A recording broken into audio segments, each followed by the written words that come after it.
Hello viewers, সবাই কেমন আছেন? আশা করি আপনারা সবাই সুস্থ আছেন, সুন্দর আছেন, ভালো আছেন। আমিও ইনশাল্লাহ খুব ভালো আছি। আসলে সব সময় ভিডিও তৈরি করা হয় না, কারণ আমরা এখানে সপ্তাহে ৬টি দিন অনেক কাজে ব্যস্ত থাকি, যার কারণে রোববারটাই আমরা একটু বেশি ফ্রি থাকি। হ্যাঁ, অনেকে হয়তো অনেক সময় ফ্রি থাকে, কারণ তারা হয়তো কোম্পানিতে ভালো কোনো পজিশনে আছে, আল্লাহ পাক তাদেরকে ভালো রাখছে, বা সবাই সুখে আছে, শান্তিতে আছে, সেজন্য তারা একটু সময় বের করতে পারে। কিন্তু মূলত আমাদের মতো মধ্যম যারা শ্রমিক রয়েছেন, তারা মূলত এতটা সময় পায় না। এখন কথা হচ্ছে, আপনারা যদি একটু লাইক, কমেন্ট, শেয়ার করেন, তাহলে ভিডিওগুলো অন্য মানুষের দেখার সুযোগ পায়। জাস্ট ১ সেকেন্ডের ঘটনা কিন্তু। আপনি কিন্তু বাসায় ওয়াইফাই অথবা আপনার মোবাইল থেকে ডাটা ইউজ করছেন। সেক্ষেত্রে মনে করেন যে আপনারা যদি একটু কষ্ট করে শেয়ার করে দেন, তাহলে খুব আমার জন্য ভালো হয়, এবং যারা এই তথ্যগুলো পাবে তাদের জন্যই খুবই উপকার হয়। এখন প্রশ্ন হচ্ছে, নাম বয়স চেঞ্জ হওয়ার পরেও কি সিঙ্গাপুরে আসা যায়? হ্যাঁ ভাই, আমি নিজে ইনশাল্লাহ আপনাদের দোয়ায়, আপনাদের ভালোবাসায় নিজে সিঙ্গাপুরে আসতে পেরেছি। ইভেন আমাকে কিন্তু ইমিগ্রেশনে ১৫ মিনিট আটকেও রাখছিল। আমি এমওএমে যখন ফিঙ্গারের জন্য যাই, তখনও আটকায় রাখছিল। এখন কথা হচ্ছে, আমি কিভাবে আসলাম?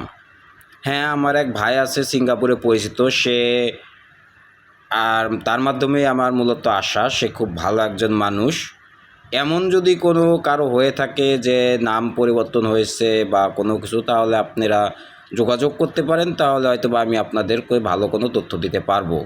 এখন প্রশ্ন হচ্ছে, নাম পরিবর্তন করার সময় আপনাকে যখন আইপিটা বের হওয়ার সময় আপনাকে কী ডকুমেন্ট অবশ্যই কাছে রাখতে হবে। নাম্বার 1, যখন আপনি পাসপোর্ট এফিডেভিট করেছেন, আবারও বলছি, যখন আপনি পাসপোর্ট এফিডেভিট করেছেন, এফিডেভিট কপি অবশ্যই আপনার কাছে রাখবেন। নাম্বার 2, জন্ম নিবন্ধন হুবহু পাসপোর্ট অনুযায়ী। নাম্বার 3, এনআইডি কার্ড হুবহু পাসপোর্ট অনুযায়ী। নাম্বার 4, জন্ম নিবন্ধন। Number 5, police clearance. এই 5টা কাগজ অবশ্যই আপনাদেরকে সঙ্গে আনতে হবে আইপি বেরোনোর পরে। তো আমি আশা করব যে আপনারা আমার কথাগুলো বুঝতে পারছেন। আসলে অনেক বাঙালি ভাই আছে যারা কিনা পাসপোর্টে ডট বা এমডি আগে ছিল এখন নাই, বা শেখ ছিল শেখ নাই। বিশেষ করে বাংলাদেশ গভর্নমেন্টে যে এনআইডি কার্ডগুলো করছে, তার জন্য আমাদের মতো হাজারো প্রবাসী খুবই অসহায়ের মধ্যে দিন যাপন করছে।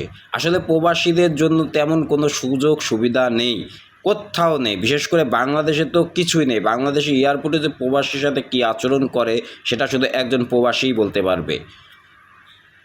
তাই আমি আপনাদের পরবর্তী বিষয়ে আরও কিছু তথ্য জানাবো। সেটা হচ্ছে এমওএমে যাওয়ার পরে আমার সাথে কি হয়েছিল, আমি কিভাবে ফিঙ্গার দিলাম, বা এমওএম থেকে আমাকে কি প্রশ্ন করছিল, সেই বিষয়ে আমি ইনশাল্লাহ আপনাদের পরবর্তী একটি ভিডিও শেয়ার করব। তাই আপনাদের কাছে আবারও একটি অনুরোধ, দয়া করে সবাই শেয়ার, লাইক, কমেন্ট করবেন, যাতে কিনা আমার মতো হাজারো প্রবাসী ভাইয়ের উপকৃত হয়, এবং একটা প্রবাসীর উপরে একটা ফ্যামিলি ডিপেন্ড করে।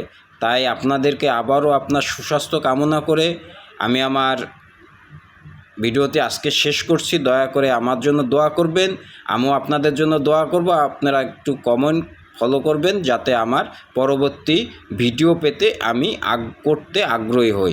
ধন্যবাদ। আসসালামু আলাইকুম ওয়া রাহমাতুল্লাহি ওয়া বারাকাতুহু। সবাই ভালো থাকবেন, সুস্থ থাকবেন। আল্লাহ হাফেজ।